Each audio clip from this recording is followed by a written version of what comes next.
छत्रपती संभाजीनगरचे महायुतीचे उमेदवार संदीपानजी भुमरे यांनी निवडणूक आयोगाला दिलेल्या पहिल्या प्रतिज्ञापत्रामध्ये पत्नीच्या नावे असलेली 2 दारूची दुकानं का लपवली होती।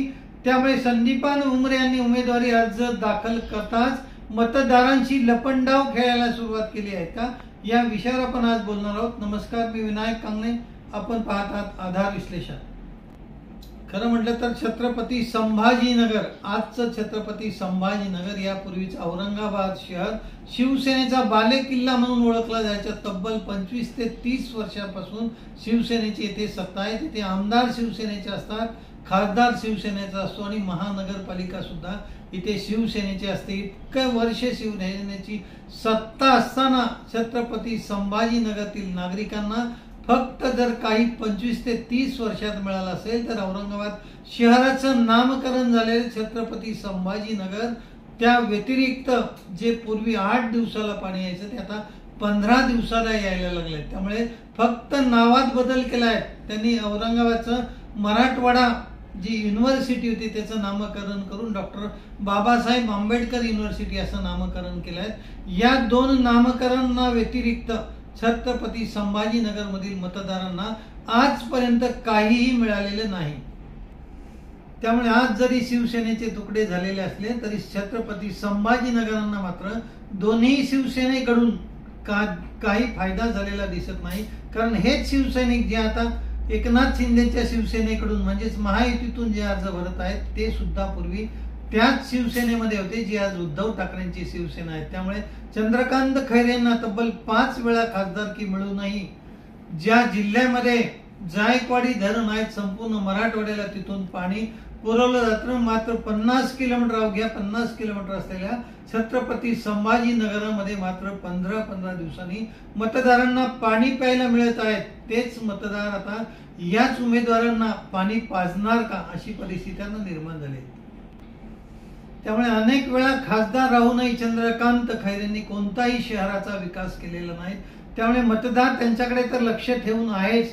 त्याचप्रमाणे संदीपानजी भुमरे जे मंत्री म्हणून, जे पालकमंत्री म्हणून संभाजीनगरचं काम पाहत होते, त्यांनी पैठणचे आमदार आहेत। पैठणमध्ये कोणता भरीव विकास झालाय असं तेथील मतदार आता विचारल्याशिवाय राहणार नाहीत। इतकंच काय तर त्यांच्या मुलगा असेल किंवा त्यांच्या नावाने पैठण शहरामध्ये जी अनेक रस्त्यांची कामं चालली आहेत, अनेक बोगस रस्ते दाखवून तिथली बिलं उचललेली आहेत, त्याबद्दल अनेक पत्रकारांनी माहितीचा अधिकार टाकून त्यामध्ये माहिती उघड केली होती। अशा पत्रकारांना शिवीगाळ दिल्याच्या व्हिडिओ आधार न्यूजने सुद्धा प्रदर्शित केला होता। आणि तेच मंत्री महोदय आता छत्रपती संभाजीनगरचे खासदार होण्याची स्वप्न पाहत आहेत। मात्र छत्रपती संभाजीनगरचे मतदार त्यांना स्वीकारणार का?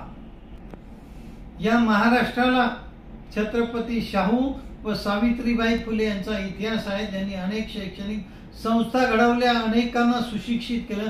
अशा महाराष्ट्रामध्ये स्वतः मंत्री महोदय भुमरे साहेबांनी आपल्या पत्नीच्या नावे शैक्षणिक संस्थाकडून जर समाजाचा उद्धार केला असता, हॉस्पिटल काढली असती, समाजासाठी काही सेवा केली असती, तरी सुद्धा मतदारांना कुठेतरी दिलासा वाटला असता।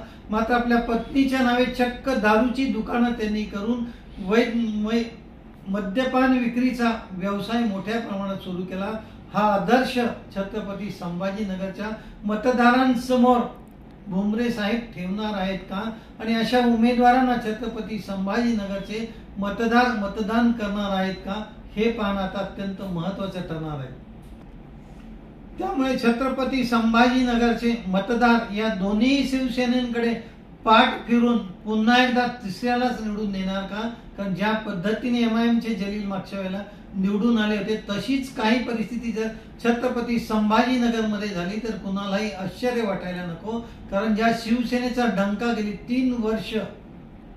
30 वर्ष म्हणजे 3 दशक या औरंगाबाद आणि छत्रपती संभाजीनगरावर गाजला गेला, त्या सेनेकडून आजपर्यंत कोणतीही प्रगती झाली नाही। त्यामुळे महायुतीची ही शिवसेना आता नेमका काय चमत्कार करणार हे मतदारांना सांगण्याची गरज नाही। त्यामुळे छत्रपती संभाजीनगर मधून जर तिसऱ्याच उमेदवाराची लॉटरी लागली तर त्यामध्ये कुणालाही आश्चर्य वाटणार नाही।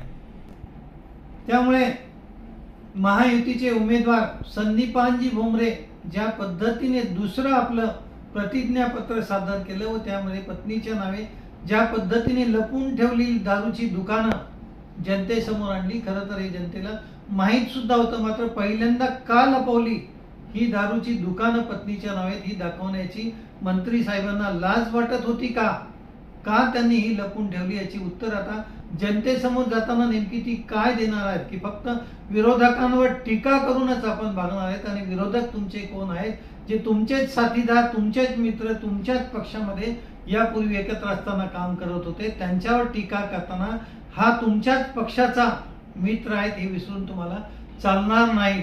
त्यामुळे ज्या पद्धतीने दोन्ही शिवसेनेचे उमेदवार उभे आहेत, छत्रपती संभाजीनगरचे मतदार त्यांना स्वीकारणार का की तिसऱ्याच व्यक्तीची छत्रपती संभाजीनगरमध्ये लॉटरी लागणार, याबद्दल आपल्याला काय वाटतं आपलं मत कॉमेंट बॉक्समध्ये टाकायला विसरू नका. व्हिडिओ आवडली असेल तर चॅनलला सबस्क्राईब करायला विसरू नका. भेटूया अशाच पुढील भागात. तोपर्यंत जय हिंद, जय महाराष्ट्र.